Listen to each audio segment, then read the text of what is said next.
I wanted to lay out a number of things in the short time I have with you this evening. And I wanted to start with a thought.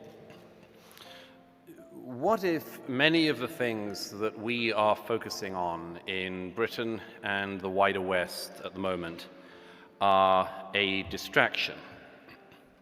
What if they are a distraction because our politicians cannot answer the bigger questions that lie in front of us all? Let me, in no particular order, list some of the challenges that the UK faces at the moment. We have a rising cost of living. We have inflation at above 10%, becoming a norm. We have a country where young people who can't accrue capital are nevertheless expected automatically to become capitalists. We have migration, maybe 2 to 3 times what it was under the new Labour years, as a norm. We have a housing crisis where targets for house building are never met, but in any case it wouldn't matter because the arrival of new migrants into the country effectively takes up all of the housing stock you could aspire to make in a year. We have unfunded public sector pensions liabilities of around £2 trillion. An NHS whose budget can never be stopped from rising, whoever is in power.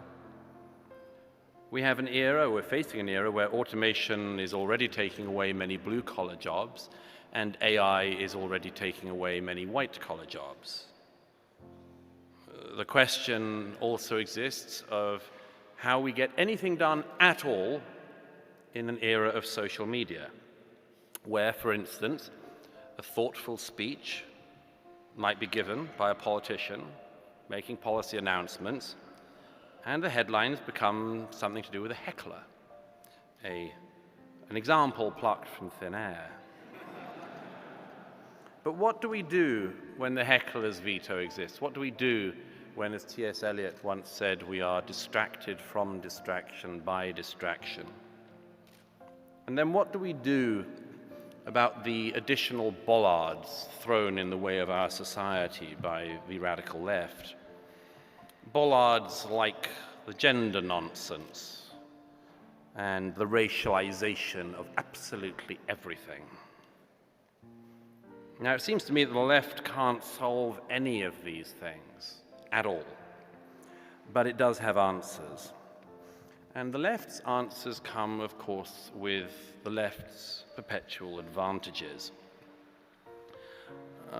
That includes the advantage that the left has, which is that their answers are the same everywhere and always. It doesn't matter which country you're in, it's always the same set of answers that are put out by the left. The demand, for instance, for equality, the demand, indeed, for equity, the demand for social justice, as though everyone agrees on exactly what that is and it is achievable in this life and any other. The left has extraordinarily little to say, actually, about all of the problems I listed above, but it has very strong weapons. For instance, and some of you will know the work of Helmut Schuk and his classic study on this, but they have envy. One of the deepest human emotions that exists, envy. What a thing to have in your armory. They have resentment. Again, one of the most powerful tools you could have. Nietzsche says in The Genealogy of Morals that the person of resentment has only one way to be hauled out of their life, and that is for somebody, even Nietzsche doesn't know who, he says maybe a secular priest. Somebody must stand over the life of the person of resentment and say, you are correct. Somebody has ruined your life in the world entire. The person is you. But nobody exists that we know of in our society who would dare to say that thing that even Nietzsche could only imagine being said. So they have resentment as well as envy. Then they have a third advantage, struggle. Constant, endless struggle, where the meaning of life is answered. We have the struggle for equity, equality, social justice. And if you don't agree with me, I will keep chanting the same banalities endlessly, as though repetition might persuade you. They have this advantage everywhere and always. And of course, as many people, not least Roger Scruton, observed, conservatives are always at a certain disadvantage. And one of those disadvantages comes from the fact that everyone is conserving something different. In America, for instance, they are conserving a republic. In Britain, we are conserving a constitutional monarchy. In France, they still think that they were right to kill the king. Although I was fascinated on reading today's Times that there is a new monarchist movement emerging in France, so we'll see. In some countries, there is a separation of church and state, and that's being preserved by conservatives, and in other countries there is not, and that's also being conserved. This has always made and always will make the job of conservatives infinitely harder than the simplicity and the banalities uttered by the left. And then there are the divides within the conservative movement, and just to mention a few that are on some of our minds at the moment, there are those who think that the power of the state should never be used against the opponents of the right. And there are some of us who think that if somebody picks up a tool and uses it with abandon, they might need it to be used against them as well someday.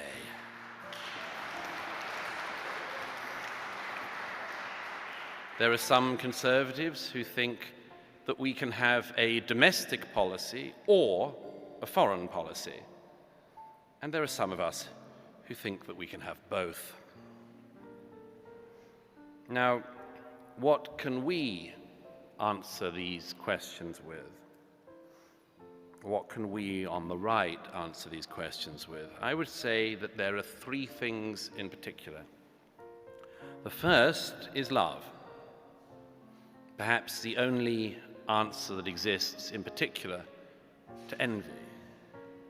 Love of country, love of family, love of the people around you, love of the culture that has produced you, over the tradition and the inheritance you've been born into. This is in some ways still a controversial thing to say, because in Europe in particular, nationalism, after all, sounds different depending on the country you're in. Nationalism in Israel sounds different to nationalism in America, sounds different to nationalism in Italy, sounds different to nationalism here in Britain. But the cordon sanitaire, which used to exist around nationalism until recent years, existed not because we didn't trust the idea of love of country, not because, I would argue, there was anything wrong with nationalism in a British context. It all came from a recognition that there was a problem with nationalism in a German context. And that is simply a historical fact. But I see no reason why every other country in the world should be prevented from feeling pride in itself because the Germans mucked up twice in a century.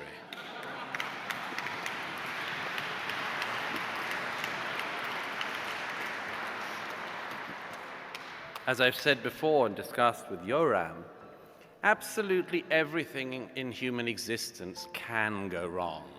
So sure, nationalism can go wrong. We know that. Religion can go wrong. We in Europe know that. But everything can go wrong. The Trojan Wars began because of love, and even the left have not yet suggested that as a result we should abandon love. The second thing we should be able to say that speaks at a similar depth is the importance of gratitude. When Nietzsche wrote about the man of resentment, he said that apart from that telling off that has to be given to him by somebody in his life at some point standing over him, the only other answer to the person of resentment situation was gratitude. Gratitude not just for the things that you've been given, but also some kind of peace with some of the things that you haven't been given. A recognition that you cannot have everything in this life. And thirdly, I would say, one of the deep answers to the problems that the left so inadequately tries to answer is aspiration. I don't want to name the minister in question, but some years ago, and some people here may have been at the same dinner, I was at a dinner with a British minister, and it was an off-record thing, Chatham House rules or something like that, which, as I always say, is not only the only thing that Chatham House ever gave to the world, but they also gave a rule that nobody quite understands. But they were on Chatham House rules. I prefer, as James knows, I prefer the what Lord Franks described as keeping a secret in the Oxford sense, which is that you only tell one person at a time.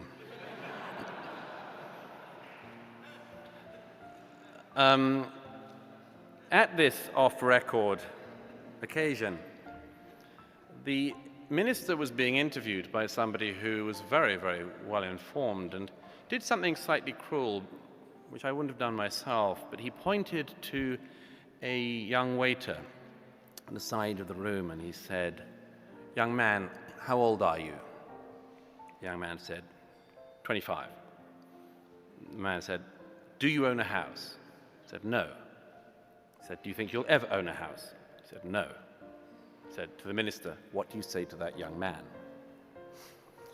This, I hope, is not seen by anyone who knows the person I'm talking about as too deep a personal attack. But the minister in question ended up waffling for quite a long time and ended up talking about brownfield sites. Now, if the left is working with envy and resentment and struggle, you better have more than brownfield sites.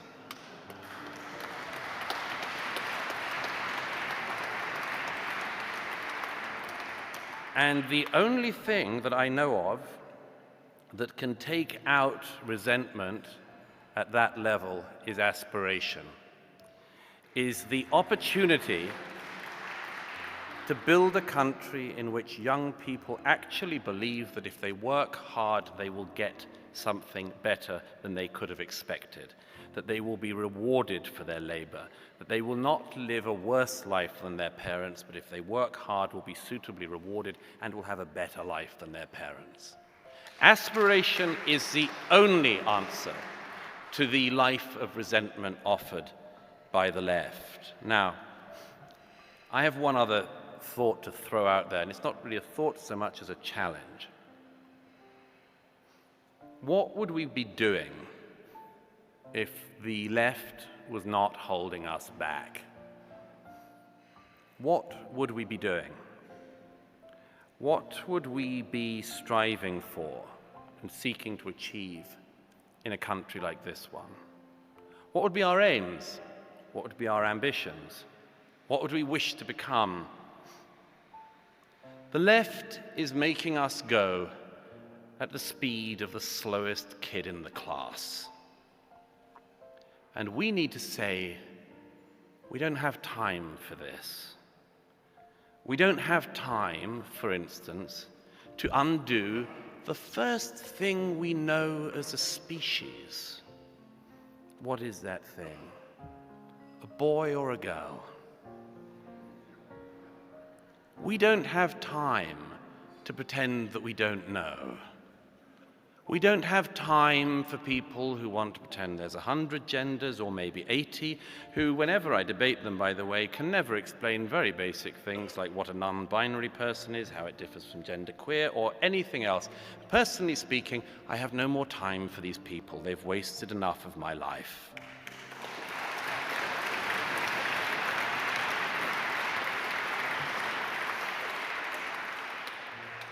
So what would we be doing if we didn't have to go at the speed of the stupidest kid in the class? The left talks about unleashing talent, but nowhere where their attempts have been made has it yet worked? Everything that they have come up with in our era, whether it is DIE or CRT or any of these other things, none of them have worked anywhere. Not in one country, not in one district, not in one school. They have worked nowhere, not in a hedge fund, not in a bank, not in a supermarket, not in any corporate office. And yet, this idea that has worked nowhere is in the process of being rolled out everywhere. That is madness. It is madness to try to follow a process that has never yet unleashed talent. I would also suggest that instead of only talking about minority rights, we also once again remember that there is a thing called majority rights. That as important as minority rights are, majority rights matter as well. You might like to help 0.2% of the population, but how about giving a damn about 51%? Now, everybody has their own answers to this. Nobody is going to have the same answer to the question of what they or we would be doing with our time if we weren't being forced to go at this excruciating speed. Elon Musk's answer is getting to Mars. And I have to say, I enormously admire him for it.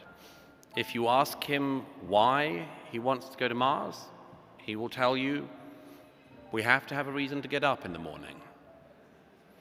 It's a brilliant answer. And if you don't want to go to Mars, find your own reason for getting up in the morning, and find a reason that could make other people want to get up too. We should be creating in a society like this one, not discussing problems that were solved millennia ago, not pretending we don't know things that everyone knew until yesterday. We should be innovating. We shouldn't be trying to rip apart our history. We should be making history. We should be leaving things better for the next generation than they were for ourselves. We should be creating things of which our successors will in turn feel pride.